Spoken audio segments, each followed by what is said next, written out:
Colin from YXBA is back, and I'm ready to mash some more buttons. Tiger uppercut!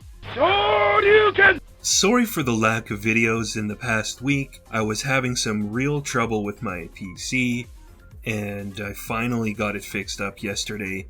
At first I thought that I had blown my CPU or fried my CPU. That wasn't the case, and then I was kind of hoping my video card was shot, because that means that I would get to buy a new and improved video card guilt-free. In the end, it ended up being my power supply unit was toast. So I got that fixed up and I'm ready to go and to make more videos again. In today's video, I want to talk about something that's been kind of bothering me for, 10 years, 15 years, and it happens all the time. People who are gamers or are talking about the gaming industry, they tend to overuse the word hardcore when referencing either themselves as a gamer or especially when referencing the machine that they play games on.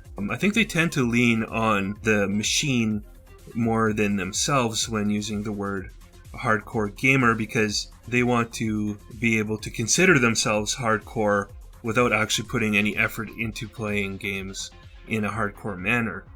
I've explained recently to countless friends what I think the Nintendo NX is going to have in terms of power and how I think it's really going to try and get third-party cross-platform games back onto their console. When I do say that, people tend to ask me, do you really think that Nintendo is trying to make a hardcore system again like Sony and Microsoft? And they say it as if it's some sort of a sacred club of the world's most dignified gamers and is so foreign and abstract, and it's really not. When they say that, I'm really like, what are you talking about? It's not a big deal in any way to target the users of those systems. After all, the vast majority of owners of those systems aren't nearly as hardcore as you think that they are.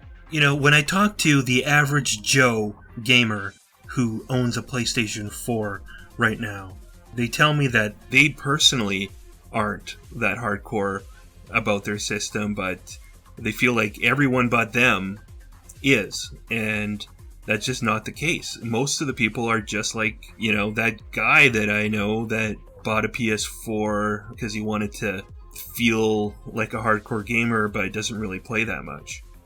In fact, I think most people who own a PS4 use it just as much for movies and media streaming as they do playing video games.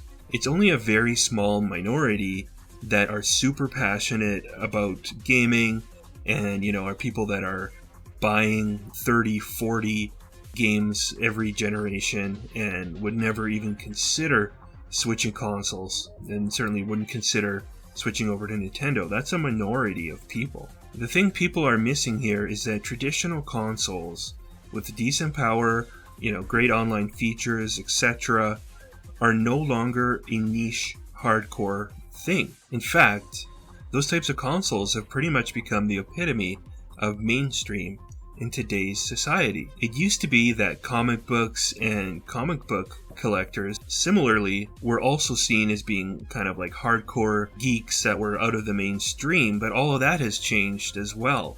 And now comic book films are as mainstream as it gets in terms of motion pictures, and now pretty much anybody is a candidate to potentially go to an event like Comic-Con, and almost nobody makes fun of them anymore. So if Nintendo is going to put out a more traditional console which competes directly with Sony and Microsoft, it actually wouldn't be a case of going after a small niche market at all. It's actually a mainstream growing market which is made up of more casual gamers than hardcore gamers. Now, I know what people are going to say to that. Well, if a gamer is buying cool M-rated games like Grand Theft Auto, then they are certainly a hardcore gamer. But in my opinion, the word hardcore is horrible because it is used in too many different ways to describe too many different things, and is used somewhat conveniently to basically downplay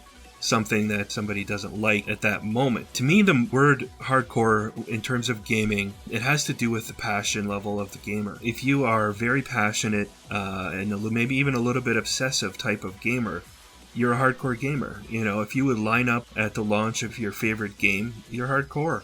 If you watch my YouTube videos, you're probably hardcore. If you have 120 stars, even if you only have 119 in Mario 64, you're definitely a hardcore gamer. If somebody doesn't care that much about games, but happens to play something gory and violent when they do, I don't consider that person to be a hardcore gamer. Even though people would look at the games that person is playing and be like, whoa, that looks pretty hardcore, dude. That's using the word hardcore like the way that a dude bro would use it. You know, the guys that drink way too much caffeine and pursue everything and anything that they consider to be extreme, like monster truck rally, YouTube videos about animals attacking other animals, and gory videos about sports-related injuries. In that sense of the word hardcore, yeah, I agree. Nintendo won't be going after that market. Their content is too substantive, nuanced, and intelligent to appeal to those gamers.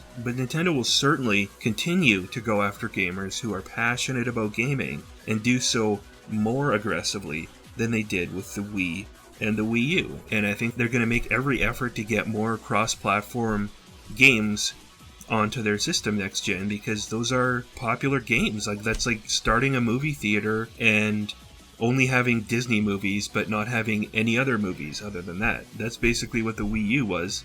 It was a system that basically had all of the Nintendo titles, but it didn't have the other titles. So yeah, like, I think you want to appeal to as many gamers as possible. And in fact, I would view it as Nintendo making a step towards mainstream gaming by targeting some of the games and some of the gamers that are currently using PlayStation and Xbox. This has been Colin Unger, reminding you to keep your thumbs glued to YXBA. And always remember to select Start. If you enjoyed this video, click like and subscribe.